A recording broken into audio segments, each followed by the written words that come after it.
New Zealand Warriors get it done with an emphatic win up there at Mount Smart over the Dolphins in their first ever clash. How good to have the boys back in winning form. Let's see how it played out. Johnson on the front foot. Johnson!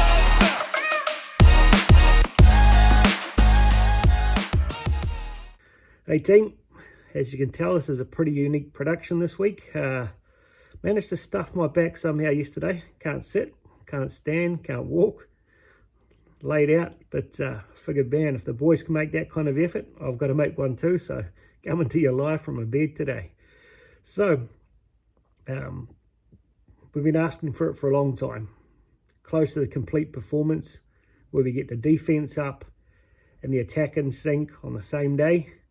Come across a few barriers throughout the game through injuries and so forth, but man, how good were the boys last night. Absolutely outstanding. First takeaways for me was the aggression, the speed, and the total dominance of our defense was close to our best defensive effort this year, I think. We saw similar levels of intensity up against the Panthers there, but we couldn't quite get it done with the attack. But last night, I think that the defense definitely led its way. I don't think it was coincidence that we had Mitch Barnett back because, man, didn't he lead the way with his line speed, his aggression, his impact. I put together a quick highlight package there of the big hits of the day to chuck up there on TikTok because it gets banned on half the other channels. But Mitch Barnett involved in almost every single one of them. Outstanding from him. Massive hit there from AFB, setting the standard there as well. But more importantly, what I find is an outstanding sort of change in a long history is from SJ. That guy was traditionally an arm thrower outer. Often seen as a weak link, but he was involved in every one of Mitch's big hits last night. Those two hitting as a pair, and he was often the first guy into the tackle. So massive props to SJ, not just his running game last night, but his defense was absolutely outstanding. So that was the first point, was the defense was a standout for me.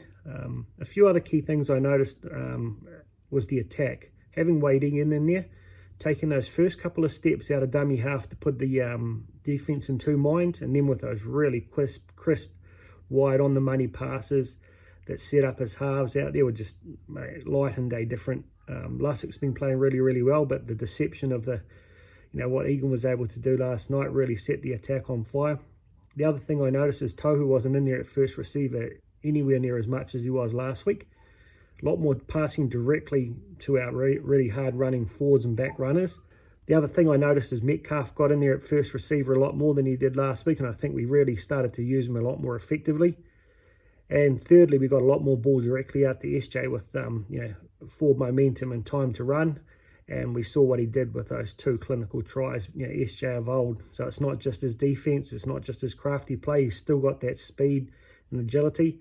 Left guys hanging. So they were some of the key sort of big differences I saw from last week. We saw a kind of effort very similar to what we saw in the last 10 minutes last week, but 80 minutes of guys grinding it out.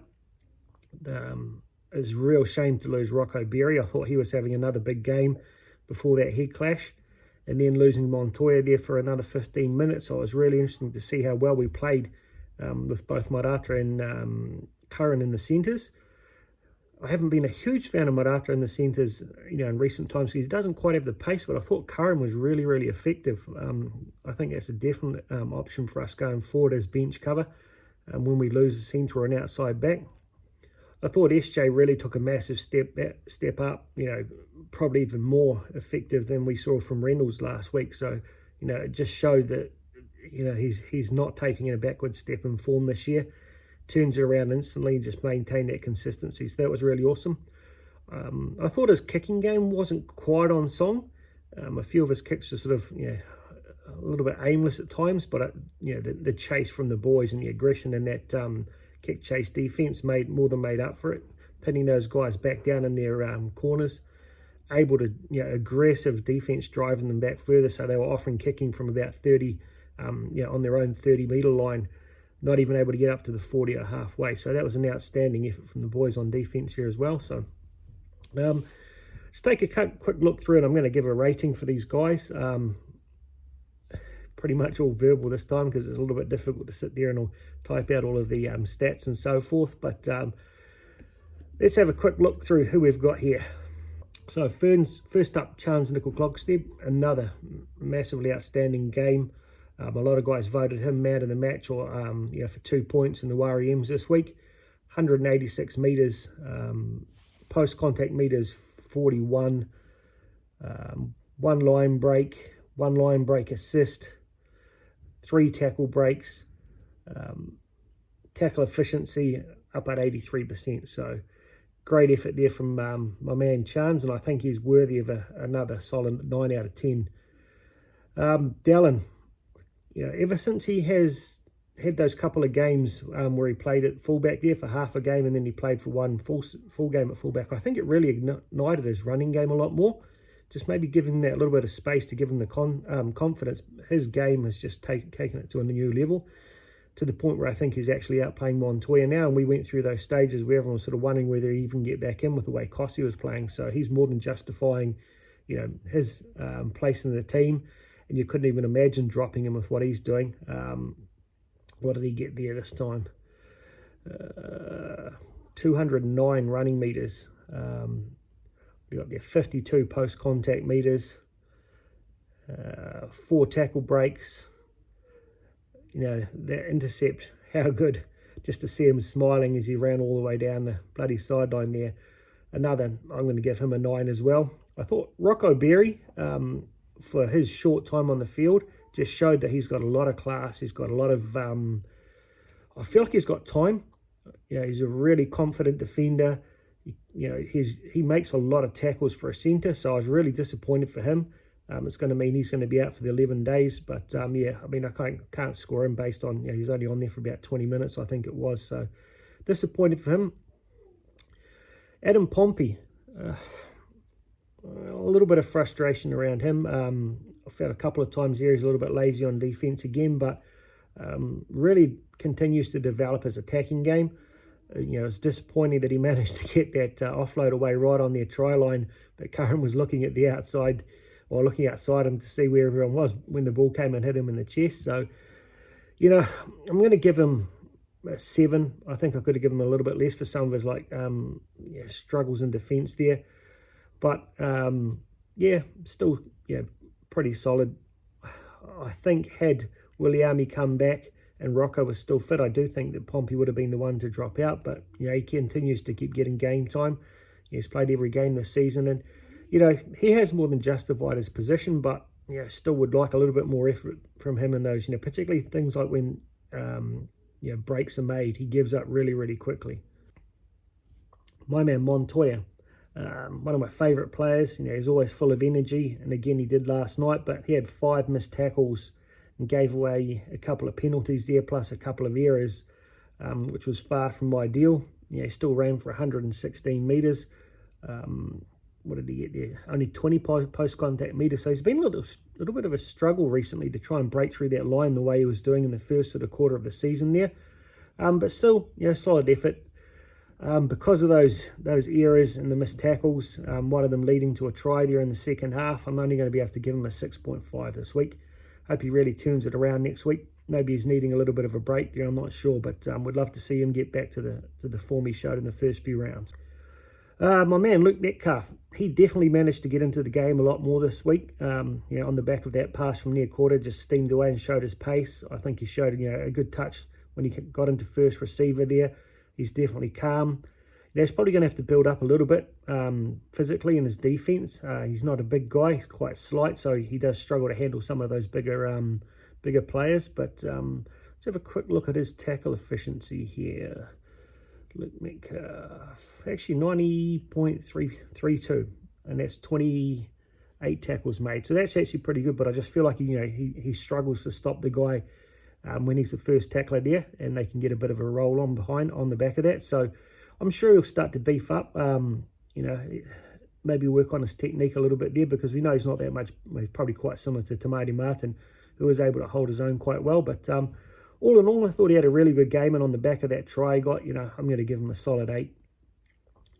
Sean Johnson, another bloody masterclass. That boy, he ran for 127 metres. His tackle efficiency, 93, making 27 tackles. Like I said, he was putting on some massive hits, teaming up well there with Mitch Barnett. Just to see him running again like he did when he was younger, having that confidence, combining that with his kicking and passing game, he's just going to be an absolute nightmare for teams to handle, particularly when you get him that front foot ball with the delivery from Egan there. I think when he's not there, Lussig's going to have to start to learn a little bit of that footwork out of Damien Huff as well to give him the same amount of time there. But mate, going to go for a 9 for SJ. Probably just taking away a point from it's just slightly off some of his kicking game there. It seemed a little bit aimless, but overall outstanding. Adam Fanua-Blake, absolute beast. 94% tackle efficiency and 30 tackles from him there. 195 metres, 78 post-contact metres. Playing a total of 65 minutes. Actually, it felt like he was out there for longer. I thought it was interesting. I think he played the whole first half and then they dropped him off for a bit in the second half there. Just an absolute beast. Dominated the ruck. Impossible to get on the ground. And I think, there's a lot of debate about how awesome Payne Haas is. But, mate, the way Adam Fanua-Blake's been playing this year, I think he's easily the equal of Payne Haas. The fitness he's showing for a guy his size, outstanding. So I'm going to give him a 9.5. Wade Egan, great to see him get through the match uninjured there, no head knocks. I saw him sort of seemed to have a little bit of limp a couple of times with that calf, but managed to play really solid minutes. He was out there for 73 minutes all in all. What did he make for tackles there last night? 38 tackles at 100% tackle efficiency. Crazy. He ran for 75 metres, which is one of his biggest... it was his metres, 75 metres, which is one of his bigger running games so far this season. So I'll go back to it. For many years, Warriors fans, including myself, thought that hooker was one of our biggest weaknesses, and we're calling for us to try and recruit a better hooker. All it took was for a decent full pack to get him some front foot ball, and he's taken it to the next level. Proven that I think if we get our full team out there and we're playing with the same level of intensity, he's got everything we need to take us deep into the final. So really proud of the step up he's taken and really starting to prove his critics wrong, including myself. So I'm going to give him a 9 last night. Close to man of the match performance from him. Outstanding. Bunty. What did we get from Bunty last night? 27 minutes there. Pretty disappointing numbers again as far as metres. I think it was only 62 metres he ran for. Tackles though, 22 tackles at 100% tackle efficiency, and I'm beginning to see that's one of the biggest things he delivers during that first 20 minutes is doing a lot of the leg work and the tackling. Overall, not a bad game. Still found him overrunning the pass a couple of times there. I'm not sure why he's getting that timing wrong. But overall not too bad. I'll give him a 6.5. Jackson Ford. Much improved effort for me. No errors, no penalties given, no 6-against given. What did he play? I think he played the whole 80. Yep, the whole 80 minutes last night. 38 tackles at 92% tackle efficiency. He did have a couple of missed tackles there. But overall, he just played a really solid supporting effort. Showed a lot of speed and energy and effort again. But I think we're really starting to see why, Webby likes him out there as a complete workhorse. So, without being absolutely outstanding, he did everything that was needed of him. So I'm going to give him a solid 8. Marata Niakore. I felt like when I watched it live, that was his best game he's played for the Warriors. He got so much more involved. He ran harder. He hit gaps. He put big hits on. I just really felt like he had the impact I was looking for. But what do we have from him? He had 3 missed tackles and 4 ineffective tackles, plus a couple of errors, which is a little bit disappointing. But I think overall the output we got from him is what I've been calling for all season. So I'm going to mark him quite well. I'm going to give him a solid 8.5 just on the fact that I think he had the biggest impact he's had all season. Tohu Harris. It's interesting putting out the worrying votes across all my different platforms, Twitter, Facebook, Instagram. Generally, Tohu wasn't picked in the top 3 for the 3 points, 2 points, or 1 point. But I just think take it for granted how much work that guy does. He made the most tackles again there.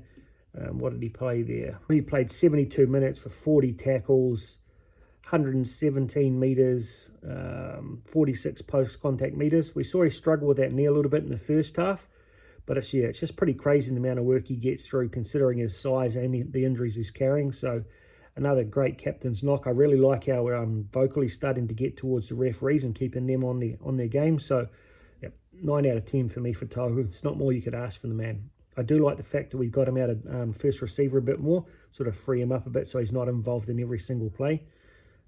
Really looking forward to Dylan Walker coming back hopefully next week to give him a bit more of a spell there at that ball playing role. Josh Curran, he was outstanding off the bench, having to cover both sides of the fields and the centres.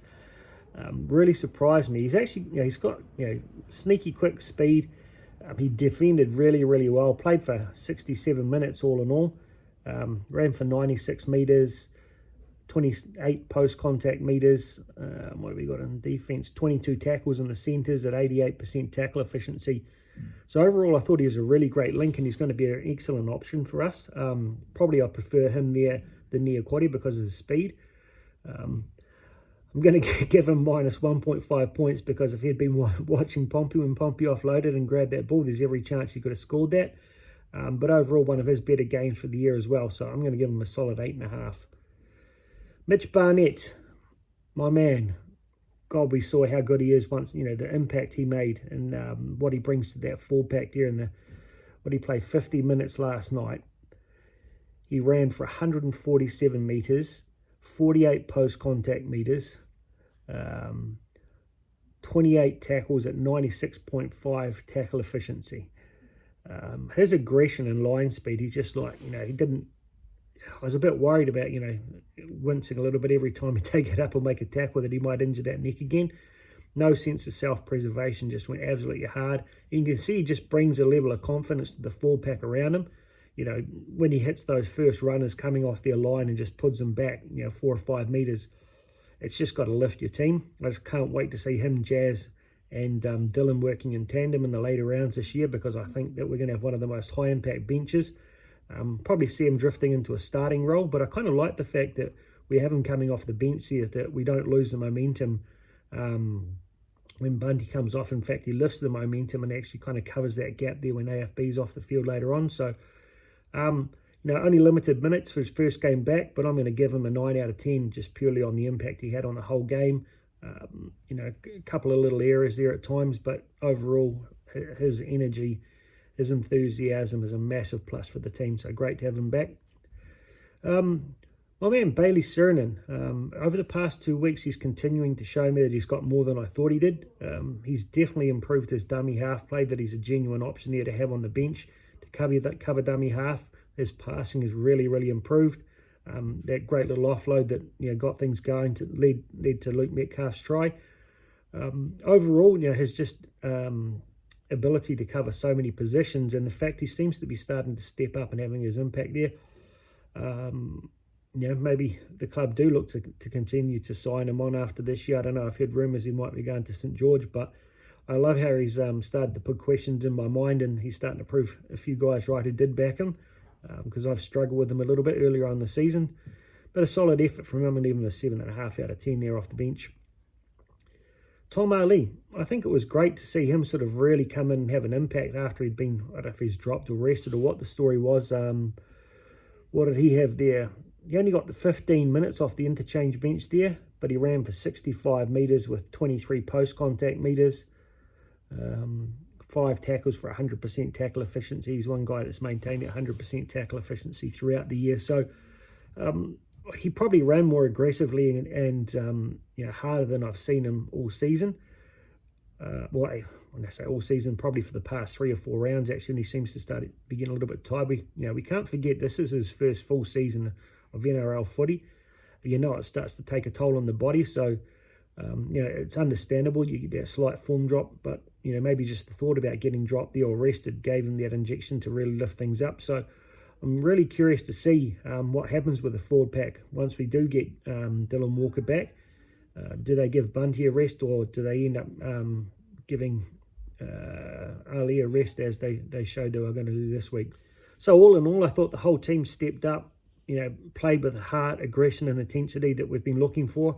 I think the Dolphins could have been a real banana skin game because they don't give up. They stick in the game. We saw how easily they got those couple of tries when they're given a bit of a sniff. But for us to be able to shut down them, they've got a big solid forward pack. They've got some really good outside backs. Granted it was a big out for them losing Marshall King, not having the hammer in there. But, Cody Nikorima is actually, he's really surprised me how well he stepped up at fullback, being such a short and sort of small guy, but showed he's got some outstanding wheels. I thought Katoa stepped up really well there. I thought Milford kicked really, really well. He actually had probably one of his better games for the Dolphins there, but he's really good at kicking out of that belly of the ball and getting those floaters going that we struggled to get a couple of times. We saw Stone put it on a couple of big hits, but overall I just think we dominated them across the field. Tefade, he was good. It's fun to see him get out there and run the ball. Very, very big boy, but I think we managed to, take him pretty much out of the game. So, finally, I'm just going to say, Webby, again, just showing it, coming up against the super coach, he can more than hold his own. Just more than anything, the unity he seems to have built within this whole organisation. You just see the way the boys are talking to Kaikata France, in the just before the team song last night, Montoya getting up there, getting him behind him as if he's part of the team, even he's not actually playing. Just that unity, you can feel the genuine love. You can just look at the way Tohu and Webby talk to each other in those conferences, the way they talk about the other players. They're all so selfless and so humble. It's just outstanding to see what difference one man can make to an organisation in such a short amount of time. So, well done, Webby. Well done, the support team. Well done, the club, for empowering him with the opportunities and the resources he needs to get this done. This is a great sign that, after a few weeks of having so many of our top players out, they're starting to come back in. Expect Willie Army and Tamati Martin to be available this week. Expect Walker to be back this week. And then it's just pretty much Jazz and Kossi that we're going to be waiting for to come back in later in the season. And I think both of those guys will offer something if they do get a chance, particularly Jazz. So onwards and upwards from here. We're going to go to Canberra this weekend. If we play the way we did this weekend, I think there's no reason we can't get up there and beat them on the road there. Then we've got, I think it's St George before the bye. If we can get those three games out of the way before we get to the Rabbitohs, this could be a really outstanding run for the Warriors. It's a shame we let that try in at the end there because we snuck ahead of the Dolphins on points for or against before that try. But shit, I'm not going to complain. Biggest win of the season. No complaints. I'm just absolutely stoked. I hope you guys are. Get all these bandwagoners back on the wagon there and confident. Start to reinforce some of the confidence. We're starting to wane a little bit there after just one win out of the past 5. I'm still ill. I'm still passionate. I've got a bloody sore back laying here, but it couldn't stop me. I had to get in here and say my 2 cents. So keep it up, boys. Let's see a bigger effort even more next week. This is the Warriorholic signing out from bed. Missed tackles, only 6 from the Warriors. Good ball